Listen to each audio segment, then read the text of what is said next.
అయితే సంతపేటలో ఏదైతే మార్కెట్ ఉందో అది 135 మంది మార్కెట్ చేసుకునేట్టుగా 2014-19లో దానిని కట్టించడం జరిగింది. 14-19లో అయితే అప్పుడే లాటరీ వేసి ప్రజల సమక్షంలో లాటరీ వేసి అలాట్ చేసాం. కానీ గత ప్రభుత్వం దాన్ని నిర్విరామం చేసింది. మళ్ళీ ఈ ప్రభుత్వం రాగానే మళ్ళీ ఈ మధ్య షార్ట్ సర్క్యూట్ అయితే దాన్ని మళ్ళీ రిపేర్ చేయించాము. తర్వాత ప్రతి షాపుకి మీటర్ పెట్టించమని రిక్వెస్ట్ చేస్తే ప్రతి షాపు కూడా మీటర్ పెట్టించడం జరిగింది. మరొన్ని షాపులు ఉంటే ఆ షాపులు కూడా 2014-19లో అలాట్ చేసి ఎవరికైతే ఇవ్వలేదో వాళ్ళందరినీ పిలిచి ఇచ్చేయమని కమిషనర్ గారికి ఆర్డర్ చేశారు. వాళ్ళు ఏ వ్యాపారం అంటే బ్యాక్ సైడ్ ఒక పక్క వెజిటబుల్ మార్కెట్ పెడతామన్నారు. ఆ విధంగా ఉపాధి కల్పన గౌరవనీయ ముఖ్యమంత్రి గారు కానీ యువ నాయకుడు లోకేష్ కానీ ఎలక్షన్స్కి ముందు 20 లక్షల మందికి ఉద్యోగాలు ఇస్తామని చెప్పడం జరిగింది. ఆ నేపథ్యంలో ఈరోజు నెల్లూరులో కూడా ఉపాధి కల్పనకి అనేక మార్గాలు అన్వేషిస్తున్నాం. అందులో కూడా ఏదైతే మన యొక్క షుగర్ ఫ్యాక్టరీ ఉందో దాన్ని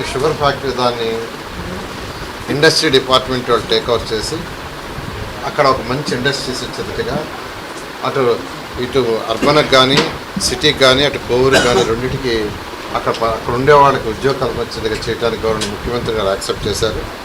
దాని మీద కలెక్టర్ గారు, కోవూరు ఎమ్మెల్యే గారు, నేను ఆ యొక్క సొసైటీ వాళ్ళతో మాట్లాడుతున్నాం. కలెక్టర్ గారు అనేక దఫాలు మాట్లాడారు. ఆ రైతు సోదరులతో మాట్లాడారు. వాళ్ళకి గతంలో పే చేయాల్సినవి ఏదైతే ఉన్నాయో వాటిని పే చేసేది కూడా ప్రభుత్వం యాక్సెప్ట్ చేసింది. ఈ విధంగా ఉద్యోగ కల్పనే ధ్యేయంగా ఈరోజు ముందుకు పోతున్నారు. జాబ్ క్యాలెండర్ నిన్న 10,060 మందికి యాక్చువల్గా రిలీజ్ చేశారు. అది తెలుగుదేశం ప్రభుత్వం, ఎన్డీఏ ప్రభుత్వం మాట తప్పకుండా చెప్పిన దానికంటే ఎక్కువ చేయటం అంటే గత సంవత్సరం 16,400 మందికి యాక్చువల్గా డిఎస్సీ అనౌన్స్ చేసి టీచర్ ఉద్యోగాలు ఇచ్చారు. ఈసారి జాబ్ క్యాలెండర్లో భాగంగా నిన్న 10,400 యాక్చువల్గా నిన్న అనౌన్స్ చేశారు. ఆ విధంగా ఎందుకంటే ఈరోజు ఎక్కడైనా ప్రపంచంలో అయినా ఏ రాష్ట్రంలో అయినా ఏ కాన్స్టిట్యున్సీలో ఉండే సమస్యల్లో ఒకటి ఎంప్లాయ్మెంట్. 20 లక్షల మందికి ఎటువంటి పరిస్థితులు కూడా ఇవ్వాలని ముఖ్యమంత్రి గారు ప్రతి కాన్స్టిట్యున్సీలో నెల్లూరులో కూడా ఒక ఎంఎస్ఎంఈ అలాట్ చేశారు. అది ఆల్మోస్ట్ కన్స్ట్రక్షన్ అయిపోవచ్చింది.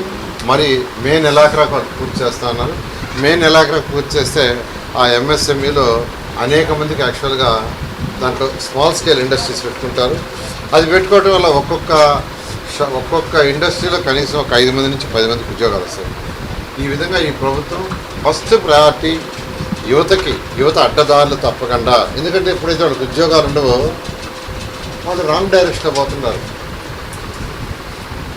ఆ రాంగ్ డైరెక్షన్ బాగున్నా ఉండాలంటే ఉద్యోగ కల్పనకి ఈరోజు ప్రభుత్వం వర్క్ చేస్తుంది. నెల్లూరు సిటీలో ఎమ్మెల్యేగా నేను కూడా దాని మీద ఫోకస్ చేస్తున్నాను. ఈరోజు మన మార్కెట్ ఏదైతే ఉందో మన పొగతాడు దగ్గర ఉన్న మార్కెట్ విజిట్ చేశాను. ఒక 3 నెలల క్రితం యాక్చువల్గా అక్కడ పోతే రోడ్డు అడిగారు. ఆడ చక్కటి రోడ్డు అధికారులు వేశారు. పక్కన డ్రైన్ కట్టారు.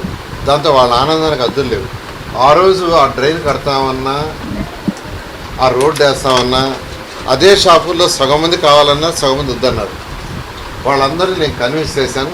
ఈరోజు 100కి 100 వాళ్ళు వాళ్ళ ఆనందం కదలేవు. వాళ్ళు అనుకున్నది ఏంటంటే ఈ రోడ్డు వేస్తే మమ్మల్ని ఎక్కడ తీసేస్తారు, ఎక్కడ తొలగిస్తారు, ఎక్కడ తరివేస్తారని.